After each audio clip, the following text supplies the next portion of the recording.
महाराष्ट्र में 600 गाड़ियों के काफिले के साथ केसीआर की एंट्री पर भड़के शरद पवार। जानिए क्या कहा।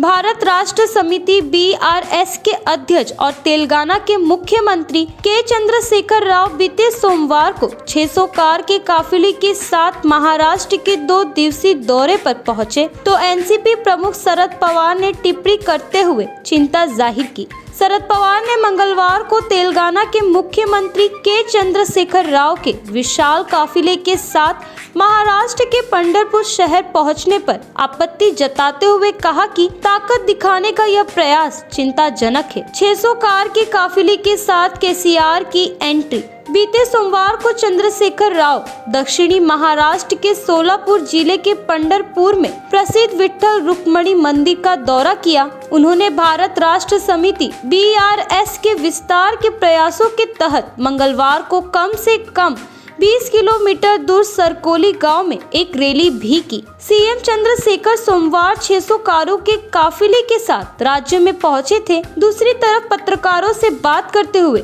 शरद पवार ने कहा कि अगर किसी पड़ोसी राज्य का मुख्यमंत्री पूजा करने आता है तो आपत्ति करने का कोई कारण नहीं है। उन्होंने कहा लेकिन वाहनों के मामलों में अपनी ताकत दिखाना ये कुछ सही नहीं लगा। क्या कुछ बोले शरद पवार। एनसीपी प्रमुख शरद पवार ने कहा कि बेहतर होता कि चंद्रशेखर राव की यात्रा दोनों राज्यों के बीच साथ देने पर केंद्रित होती। एनसीपी के टिकट पर 2021 में पंढरपुर विधानसभा उपचुनाव लड़ने वाले भागीरथ भालके की मंगलवार की रैली में BRS में शामिल होने के बारे में पूछे जाने पर पवार ने कहा कि अगर कोई व्यक्ति पार्टी छोड़ता है तो चिंता करने की जरूरत नहीं है। उन्होंने कहा भागीरथ भालके को टिकट देने के बाद हमें एहसास हुआ है कि हमारी पसंद गलत थी, लेकिन मैं इस बारे में बात नहीं करना चाहता।